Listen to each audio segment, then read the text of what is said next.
Hi guys, good morning. Kamusta kayo lahat? Another vlog na naman ang ating gagawin. Kakatapos nga lang palang dumedi ni Bunso kaya ito nasa mood. At ito nga ay lumabas na kami para magsampay. Ito nga pala yung mga nilabhan ko kagabi. Dito kasi pag naglalaba kami ay gabi. Bago kami matulog, sineseparate ko na yung mga damit na dapat ilabhan. Tapos ilalagay ko sa machine. Kaya pagising sa umaga ay ready to sampay na. Pagkatapos ay nagpintura naman ako. Maaga ako nagpintura para matuyo ito hanggang hapon. Dahil mamayang pagdating ni Mister ay may ilalagay pa siya dito na kahoy. Pagkatapos kong magpintura, isinunod ko naman nilinisan itong slide. Nili nga pala ito ni Mister sa marketplace. Ito yung mga gamit na hindi na nila gagamitin. Kaysa sa bumili kami ng bago at sobrang mahal. Tipid-tipid din kung minsan. Papalitan lang namin ito ng pintura at okay na. Pagkatapos kong magpintura, ay pumasok na ako sa loob para magluto. Naglagay lang ako sa grinder ng garlic, onions at carrots. At pagkatapos ay i-add na natin dito sa ating ground pork. Lalagyan lang natin ito ng seasonings at 1 egg. At nagdagdag na nga rin pala ako ng cheese. Maglalagay din tayo ng 1 kutsarang flour.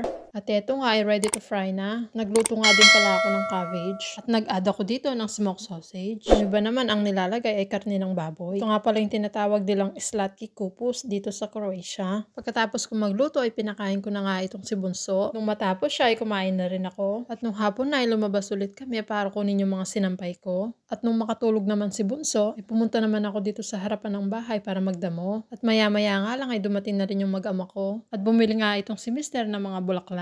At eto nga yung mga iba ay tumutubo na. Namili ako ng 2 klase para itanim ang mga ito sa harapan. Kumuha din ako ng stick para itali dito ang mga halaman at natutumba na. Tinulungan nga rin ako ni Matia para magpukpok. At eto nga pala yung sinasabi ko kanina na ilalagay ni Mister. Mabilis nga lang pala niya itong nagawa. At itong si Andre ay tulog pa rin kahit maingay sa paligid. Hanggang sa susunod, bye!